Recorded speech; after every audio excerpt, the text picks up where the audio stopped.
Morning Star Ministries would like to present It's Not Over with Dr. Dan Farrell. We are excited to be here today. Brother Josh is with us as usual. And Dr. Farrell, I thank you so much, guys. It's good to see you. Good to see you, Jordan. This is going to be 6 programs that you can watch 2 a week.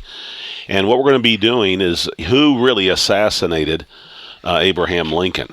And let me say in the outset, I'm not what you would call a confirmed Yankee.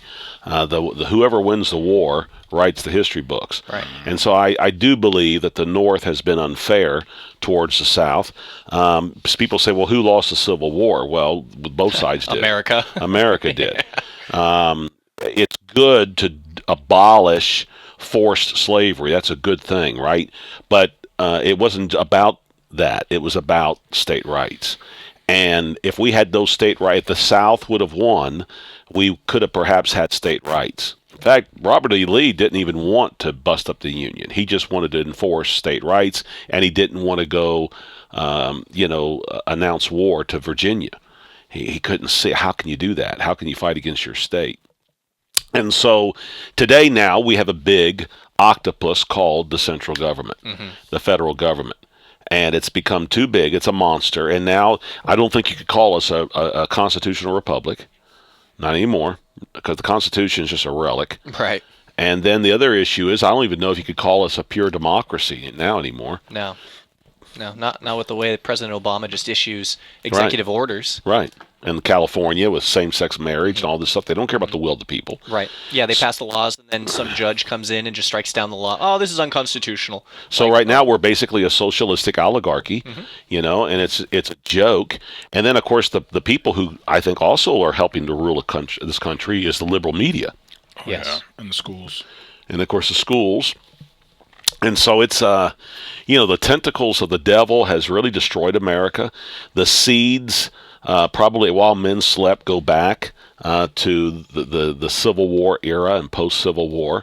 And it's a sad thing. Men who rule from the grave, like Charles Darwin, like Karl Marx. There's a special place in hell for people like Karl Marx and Charles Darwin. I'm telling you right now. And I don't necessarily relish the idea that they were lost, but since they did go to hell, man, I mean, look, if you die and go to hell, that's a sad thing. You die and go to hell and take 1 million people with you?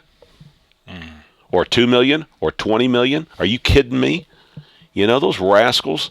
So, but who really assassinated Abraham Lincoln? Was it John Wilkes Booth? And there for a while, they wanted to perpetrate the idea it was the South. But Jefferson Davis and others lamented the idea that that Abraham Lincoln was assassinated. And the other thing is the South quickly admitted, had Abraham Lincoln stayed in the presidency, the Reconstruction wouldn't have been as radical. Right. It just worse that you talk to anybody who knows history, it was the Reconstructionism that really broke the spirits of the South. And so when the Yankees came back to their homelands, they started farming and buying clothes and marrying wives and giving in marriage. Okay, when the South went back, man, they had to rebuild. And so they turned to God. So that's why for probably a good 100 years, the South was more godly than the North. So all of the corruption that we've seen in America did come from the Northeast, then leapfrogged all the way to the West Coast, and now the South is probably no better than the North. So who really assassinated Abraham Lincoln? That's an interesting thing. I was reading today, because you told us, kind of give us a little heads up on what you were going over, the assassination of Abraham Lincoln. And so I got online and was trying to do some research, and as everybody knows, everything online is true. Yeah. If it's on the internet, it must be right, true. right. If it's on the internet, Al Gore created the internet, so Oh he's yeah, a very yeah. honest guy. What an entrepreneur. But anyways, without a doubt, they just single-handedly just destroyed the South by saying the South, this is all a Southern Confederacy type deal where they were trying to sabotage the North and the President Lincoln. Yeah. Without a doubt, every site I visited, Said- except for one. Said that the South actually. Yes, that the South was behind it. It was a Confederate act, and No Wow. kidding. yeah, a lot of the internet sources. Well, was Wikipedia, I think, was John Wilkes Booth a Southerner? Look, I mean, you got a lot of weirdos that live in the South. That doesn't mean they speak for the South. Anybody that lives in the South that perpetrates an awful, heinous crime doesn't mean that he did that on behalf of the South. Right. But let me ask the viewer and the listener, what church did he belong to? I'm trying to think. What church did John Wilkes belong to? I just don't know. He was a Roman Catholic. Right. And so... It's interesting. Why didn't Wikipedia tell us that? Really, that wasn't on Wikipedia in the article at all? That's amazing. I can't believe they would miss the other that. co-conspirators We're all Roman Catholics, too. All didn't have Roman that in Catholic. there either. The doctor They said that they were Southern and Confederates. The doctor that fixed his leg was a Catholic, you know? And Mary, what is her name? Mary Surratt was a Catholic. Yep. John Surratt. And John Surratt and the other guys that went into Secretary Seward to stab him to death were Catholic. Really interesting. They were all Roman Catholic. I don't know. Could this have something to do with it? We're going to discuss who really assassinated Abraham Lincoln. Now, for our listeners, you know, we have people that listen to us out of curiosity. They hate our guts or they like us. But, you know, we don't have time to get into it. But I'd like to put this little feeler out there, tell this little story. Today, we're not going to get much done today, so you can turn us off. I'm just kidding. Great. I want to know who killed John F. Kennedy. Okay. And I have a special friend in New York City who now doesn't live there anymore, but they found a book in the microfiche in the New York Library, which is a huge library, and it had to deal with the assassination of John F. Kennedy and Rome. She called me up. I said, get the book. And she goes, well, would you really? I said, get the book. I don't care. I don't care what you got to pay. Get the book. So she went back the next day, and they got on microfiche, and it wasn't there. Now, how does a book apply? So the lady said, well, we've never had that book. She goes, yes, you did. You had it yesterday. She goes, no, we haven't. I mean, it would show up here. I'm sorry. You must have seen something else. And she said, no. And so the book was lifted. And so I was trying to understand, how could this happen? And why would it happen? And the only thing I can place is that they didn't know what they had. And when someone dinged on it, it alerted them what they had. They pulled the book. Next question. Why'd they pull the book? Why'd they pull the book? Now, that's as far as I can tell you. I know this. Ngo Diem was a Roman Catholic, president of South Vietnam. What did he die? Didn't he die like 25 days? He was assassinated 25 days I can't remember if before. it was before or after, though. Yeah, it was. It may have been, yeah. Well, of course, Kennedy was 1963. Was it November 3rd, I don't remember 1963? But Ngo Diem was assassinated. He's a Catholic. John F. Kennedy was a Catholic. John F. Kennedy said that his first allegiance was to the U.S. Constitution. And I don't even think he was that great of a president. Right. I really don't. But something, they all, you know, of course, they want to say that the CIA did it and Lyndon Johnson did it. You know, it's amazing how the Roman Catholic Church gets away with a lot. Everybody covers for her. It's wild. A man. lot is an understatement. The Jesuits, man, they make the CIA look like Boy Scouts, man. It's amazing. Have you guys read their what is it, before they sign up, there's like this thing they have to put their name to and agree and sign at the bottom. Yeah. That's Knights of Columbus. Oh man. It is. Are you talking about the Jesuit oath? Yes, Like the Jesuit oath. Yeah, yes. I've seen that. It's pretty serious. pretty serious stuff. I know. They say, well, it's just symbolism. I don't know. Why have that symbol? Right. Why have that symbolism? It is. Okay. I don't know how you can read that and say it's symbolism. That's what they say. Now, before we get started, we're going to have a few scriptures read, but here is the Catholic League for Religious and Civil Rights, a survey of the Chick publications. Oh. The Roman Catholic Church has come out. They don't like Chick, do They do not like Chick. Yeah.